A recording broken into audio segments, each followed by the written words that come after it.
All right. So if um saying no to oppression and injustice is interprets that I am supporting James, then I'll be glad to support him over and over again. Ṣe rí ẹ̀bùn kan tí mo dúpẹ́ p'Ọlọ́run fún mi, òun ni pé mo máa ń tètè distinguish falsehood from truth. Ọlọ́run máa ń jẹ́ kí n tètè dá òdodo mọ̀, òtítọ́ mọ̀, àti pé mi gangan fúnra lára mi ò fìgbà kan fira mi lẹ̀ bẹ́ẹ̀ ni tó máa ṣiṣẹ́ against the truth. Now I repeat again, if me saying no to an unlawful detention, injustice and oppression is interpreted to a whole lot of people that I'm supporting James, I'll be glad to support him over and over and over again.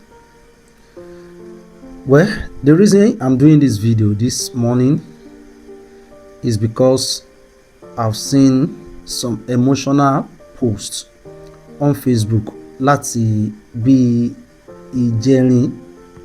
Mo ti rí different lot of people, even non-Muslims, who try to air their voices on the ongoing issue between James and Joseph.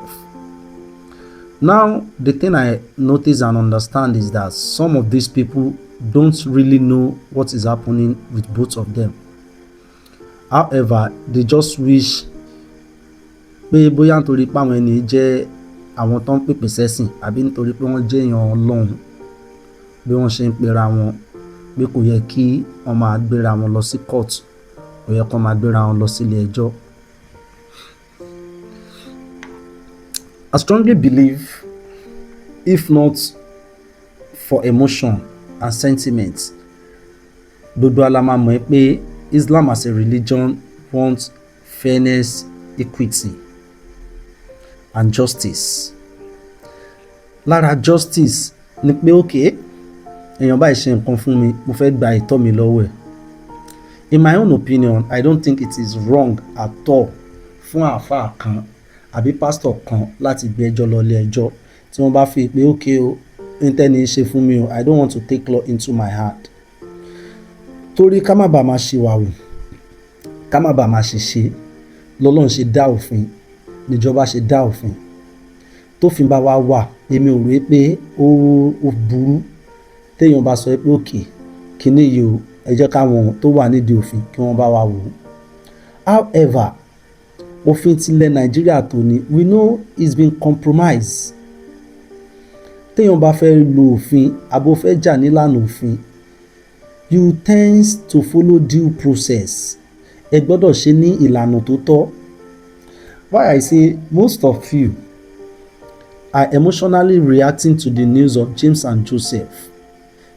Ó túmọ̀ sí pé ìṣẹ̀lẹ̀ tó ṣẹlẹ̀ sí Joseph tó ṣẹlẹ̀ sí James lọ́wọ́lọ́wọ́ tí mo nígbàgbọ́ pé púpọ̀ nínú yín ẹ mọ̀dí tó bá jẹ́ pé Joseph náà ló ṣẹlẹ̀ sí, bẹ́ẹ̀ ṣe máa emotionally react lórí ẹ̀ náà nìyẹn pé àáfàá ń gbà àáfàá lọ́lé ẹjọ́. Mo sọ ilé síwájú torí kẹ́ lè bá mọ̀ pé eṣinṣin ó ti ń jẹ elégbò James tipẹ́tipẹ́, bọ̀ púpọ̀ nínú yín ẹ̀ ń wá meaning fún bí eṣinṣin yẹn ṣe ń jẹ elégbò. Pé elégbò náà ṣe, kí ló dé télégbò náà ṣe cover egbò ẹ̀ téṣinṣin fi ń ráyè jẹ? Kí ló dé tí elégbò náà ṣe jókòó ń ta téṣinṣin fi ń ráyè jẹ? All of you are just looking for different meaning, different reason for that eṣinṣin of Joseph to jẹ elégbò James.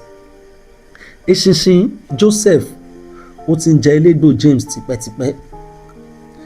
Tí elégbò James tó bá ń jẹ eṣinṣin Joseph, I strongly believe bẹ́ẹ̀ ṣe emotionally react to this case, bẹ́ẹ̀ náà láriwo yẹn ṣe máa pọ̀ tó bá yá. But me, I am nothing like any one of you. I'm nothing like you people.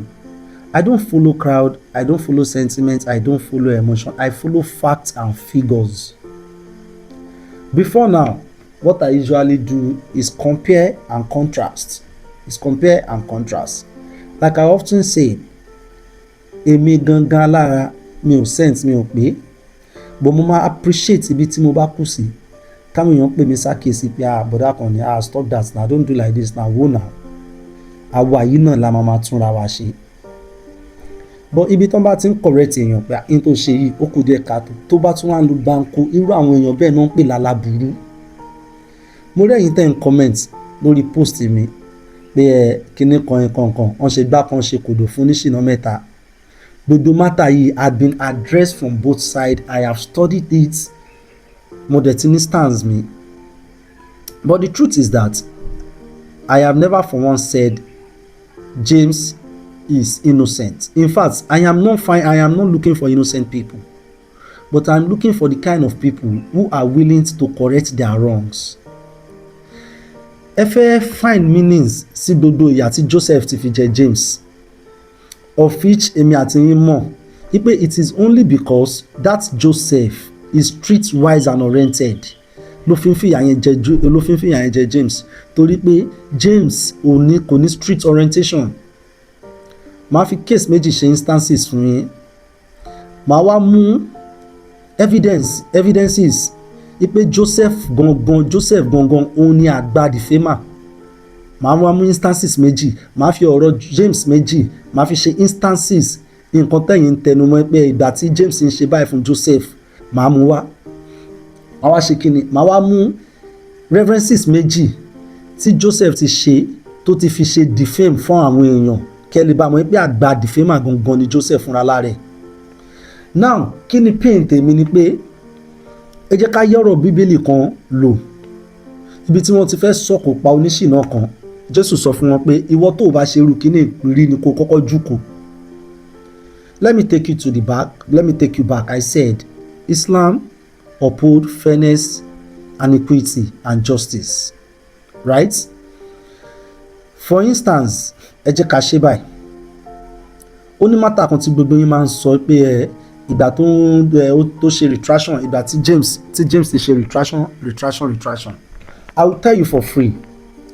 Assuming James is street oriented, kò really need fún retraction lórí n tó sọ yẹn. 2.5 million. Ìgbà tí nǹkan ṣe mí kí mo fẹ́ fi ṣe, èmi ò lè gbà ní, mo ní mi ò fẹ́ ní. Is that not the nǹkan tẹ́ allegiance fún kọ́ nìyẹn? Àbí? But in reality, there is nowhere in that video where he has mentioned Joseph's name. Nowhere in the video. So if James was truly street oriented, ó lè sọ wípé bo ni mo ti bá ẹ wí, báwo lọ̀rọ̀ yẹn ṣe jọ tiẹ̀, àbí? Ẹlẹ́ẹ̀kejì, ó ní ọ̀rọ̀ pé Ìkòyí prison wọ́n dowó. There is nowhere in any place tí James ti dárúkọ àáfàá kan. So tó bá wà street orientation and streetwise, there is no point, there is no reason, there is no meaning for retraction or apology. Now I will now give you two instances tẹ́ fi máa mọ̀ pé Joseph gangan làgbà Defamer, but ó máa ń rírọ̀ yẹn pa fún yín. Let's take for instance, ìjọ tó kọ́kọ́ lọ grant interview lọ́dọ̀ Shina Rambo tí yẹn fi ń bí lórí ọ̀rọ̀ pé Jésù máa wá, Jésù ò ní wá. Ó sọ̀rọ̀ kan bẹ̀, ó ní tẹ́ ẹ bá rí èèyàn kan tó bá sọ fún yín pé Jésù ò ní wá mọ́, lópin ìgbà tí gbogbo mùsùlùmí ayé ti panupọ̀ pé Jésù ń bọ̀, a jẹ́ pé irú èèyàn bẹ́ẹ̀ ọpọlọ ẹ̀ ti yẹ̀. Gbogbo wa la mọ̀ pé kò tí ì jọjọ́ méjì mẹ́ta lọ tí ṣèkwa bàbá wa àgbà Lágége tí wọ́n ṣe sermon lórí second coming of Jesus. Tá bá fẹ́ ru ọ̀rọ̀ yẹn mọ́ra wọn, àmọ̀bí tọ̀rọ̀ yẹn lọ. Now tí Sheikh Habib Lágége táwọn bá dàbí Joseph tí wọ́n bá gbégbèsè lórí ẹ̀ pé ó yẹ bá mi pé kó wá rojọ́, ibo lọ́pọlọ mi ti yẹ, gbogbo allegation gbogbo ebú tó bú mi. Tó bá jẹ́ pé Joseph ó dàbí James tó ń mọ̀ pé ẹni dẹ̀ ni mo bá sọ̀rọ̀, ó bẹ́tà kí n bẹ̀ tọkàn ẹ̀ bá mọ́ bẹ́ẹ̀, ó máa retract ọ̀rọ̀ yẹn. But torí pé òun mọ̀ òun ti wà street oriented, ibo mo ti bá rí in tó ń tẹnumọ́ dọ̀la, òun náà ni pé ta ni mo bá wí mi ìbẹ́ anybody wí tí òun bá ń ṣe voice note tó padà jáde tó ti ń sọ pé báwo ló ṣe sọ̀rọ̀ yẹn náà ẹ rí i pé ọlọ́run yẹ̀yẹ́ èèyàn kan tí òun bá ń ṣe voice note tó padà jáde báwo la ṣe fẹ́ mọ̀ pé bàbá yẹn ló ń bá wí ìyẹn àkọ́kọ́. Ẹlẹ́ẹ̀kejì, Joseph tó wò sùnsùn tó parọ́ mẹ́ni ẹlẹ́ni kan tó wà l'Amẹ́ríkà ó ní ẹni yẹn ló rán àwọn ìyá kankan wá parọ́ mọ́ òun ipò òun jọmọ wọn gbé ẹjọ́ ibo ni Joseph ti rẹ́rìí tó sọ yẹn, ibo ló ti rẹ́rìí ẹ̀ dájú pé ẹni tó wà l'Amẹ́ríkà yẹn òun ló rán àwọn ìyá yẹn kan wá parọ́ mọ́ pé òun ló jọmọ wọn gbé, ibo ló ti rẹ́rìí ẹ̀. Ibi tí mo ti ń sọ̀rọ̀ fairness and equity and justice ibẹ̀ náà ni ọ̀rọ̀ àlàáfíà wà. Àlàáfíà la máa kọ́kọ́ ṣe. Àwọn tí Joseph ń dìfẹ́mù yìí àwọn kọ́kọ́ ti àlàáfíà yẹn síwájú ni pé òkè ṣé mi ló sọ̀rọ̀ ìgbà táwọn ìyá yẹn ti jáde tí wọ́n ti wá sọ pé ẹnìkan kò ràn wá o ẹni tó ní ọ̀rọ̀ yẹn ó lè sue Joseph now òun kàn fi ṣe ní ṣe pé òkè ìgbà tán dẹ̀ ti clear orúkọ mi kò kàn mí. Àmójúkúrò lèèyàn máa kọ́kọ́ ní tó bá ti ṣàmójúkúrò lákọ̀ọ́kọ́ ẹ̀kejì ẹ̀kẹta ẹ̀kẹrin kó tó wá bọ́ sórí pé àkíní ti ń pọ̀ jù mo fẹ́ kọ́ ìwà mùsùlùmí nìyẹn. But Joseph tá à ń sọ yìí ṣó nírúwà yẹn lára. Ìkẹta, Joseph yìí ó jáde ó ní àwọn mẹ́ta kan wọ́n lọ gbaṣẹ́ lọ́wọ́ James tí wọ́n fi ń ba òun lórúkọ jẹ́ as paid bloggers. Evidences transaction wo ló ní tó fi dárúkọ àwọn mẹ́ta yẹn ṣáwọn yẹn gbé kéèsì dìde lé lórí. Ìwà mùsùlùmí nìyẹn. Àmójúkò tá à ń sọ tí mùsùlùmí gbọ́dọ̀ ní kó tó máa dó lórí pé mo ti ṣàmójúkò bọ̀ kíní ti ń pọ̀ jù mo wá fẹ́ kọ́ mùsùlùmí gbọ́dọ̀ kọ́kọ́ ní bá mi ṣe ìjọba mi ṣe kọ́tì yẹn John be fast abeg ẹ jẹ́ máa sọ̀rọ̀ mi lọ. Mùsùlùmí ó gbọ́dọ̀ kọ́kọ́ ní àmójúkò àti forgiveness spirit right. Bá mi ṣe kọ́tì náà dáadáa kí reflection kíní wọlé ẹ má bínú wọn tí mo náà lọ nù kí má gbàgbé ọ̀rọ̀ tí mò ń sọ.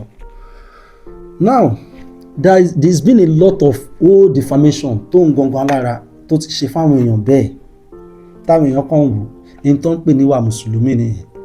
Ẹ wá jẹ́ kí n fún yín ní example ẹyọ kan péré tẹ́ ẹ máa fi mọ̀ pé àní Joseph tá à ń sọ yìí òun gangan lèèyàn burúkú.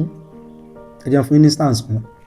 Last year nínú àwẹ̀ à ń gbàwẹ̀ lọ́wọ́ àfáà kan jáde ó ní báwo ló lè sọ̀rọ̀ yẹn náà ẹ̀yin tẹ́ ń lo bíbélì tẹ́ fi káti ẹ̀ gbà pé àìmọ̀kan làfáà yẹn náà fi sọ̀rọ̀ àìmọ̀kan ni àfáà yẹn fi sọ̀rọ̀.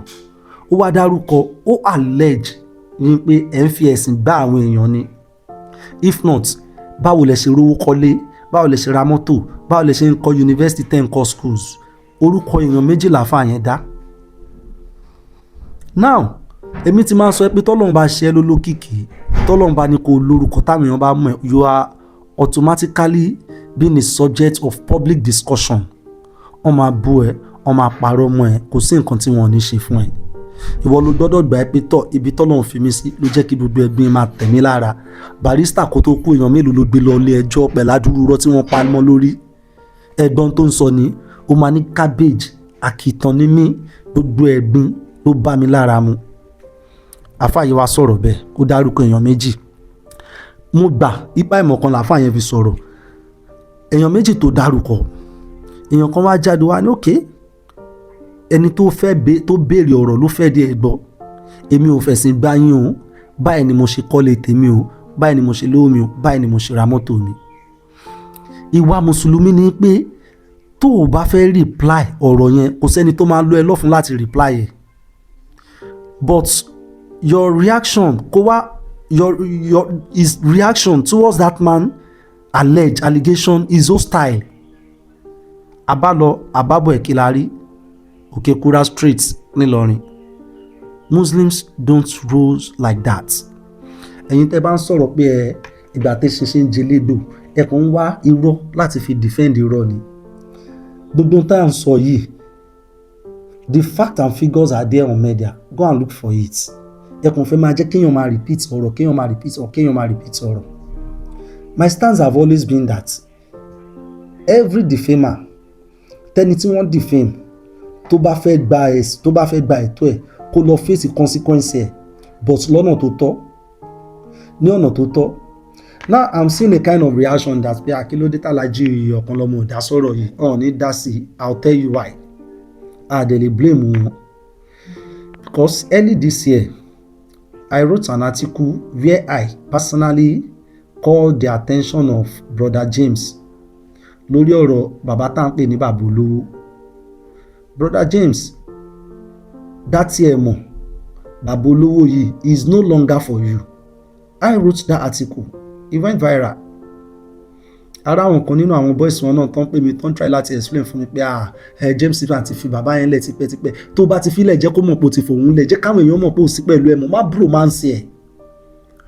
bromance ẹ̀ because in my own opinion that time àmọ́ kan ronú ro pé bóyá the monetary side of that baba bóyá there is a way tí Brother James ṣe ń hope pé torí pé bàbá yẹn ti ṣoore fún mi ó sì lè padà ṣoore fún mi. Leave this baba alone. Now I was on a live program ibi tálájì ọ̀kan lọ́mọ ti pè wọlé tó ń fẹ́ máa sọ̀rọ̀ bàbá yìí. He wanted to give you warning about this man. On short wọn off ni on the cut line yẹn. I'm not blaming Brother James. What I'm trying to say is that what he did there was telling you that ọ̀tọ̀ ni wà tí bàbá yìí in tó dà wà tí bàbá yìí pọ̀ ọ̀tọ̀ in tó dèmi àti ẹ̀ pọ̀ ọ̀tọ̀ má interfere láàrin tó dèmi àti bàbá ẹ̀ pọ̀ ẹ̀yin ni kẹ́ ẹ lọ yanjú ọ̀rọ̀ ara yín nǹkan tí Brother James ṣe ń bẹ̀rẹ̀ nìyẹn.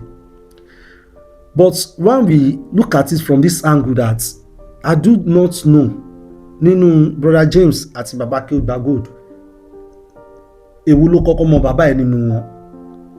If this baba can do such evil to bàbá Akeugba Gold kò sẹ́ni tí ò ní lè ṣe fún. Ọ̀rọ̀ tá à ń sọ lọ́wọ́lọ́wọ́ báyìí àti ń dọ ìpọ́wọ́ bàbá yìí náà ló wà ń bẹ̀. This is 14 days or 13 days or so in detention. Ọ̀la ló máa pé 14 days àbí 15 days.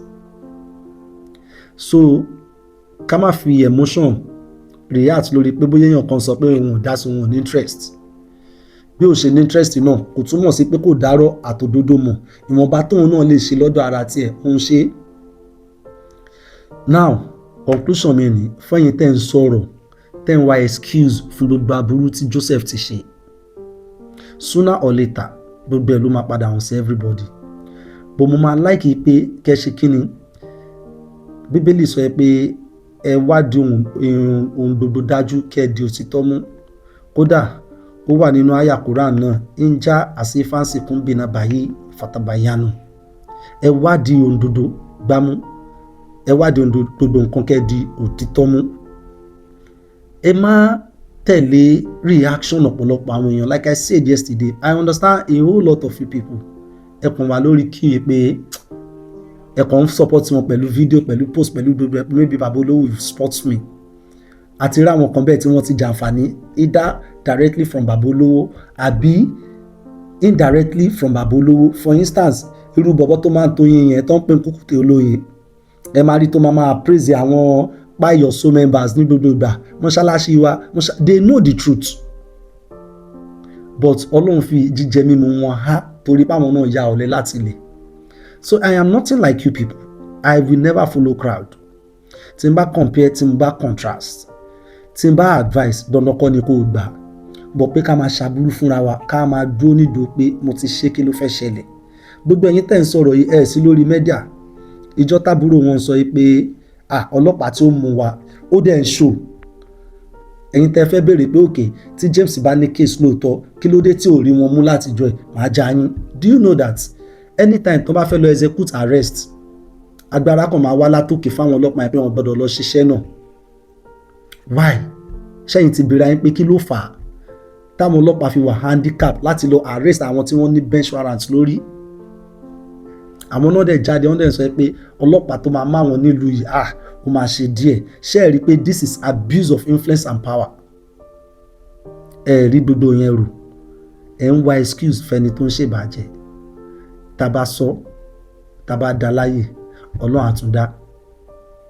Tá bá dáadáa Ọlọ́run àtúndá. Tá bá dáadáa Ọlọ́run àtúndá.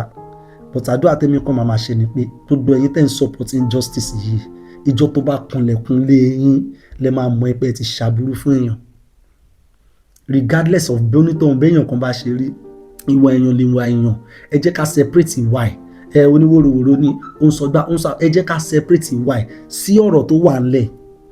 Ta ló ń lo òfin, ta ló ń lo agbára, ta ló ń lo influence àwọn èèyàn lórí èèyàn.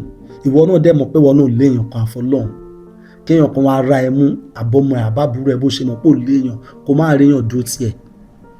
That even remind me ọ̀rọ̀ tó wà ńlẹ̀ yìí lórí Wàbíyà tán láwọn wá káàkiri. Ṣáwọn náà náwọn blọ́ọ̀gì tó ń ṣèbánilórúkọ jẹ́ fáwọn èèyàn. Ṣé wọn ni? Ṣé wọn ni?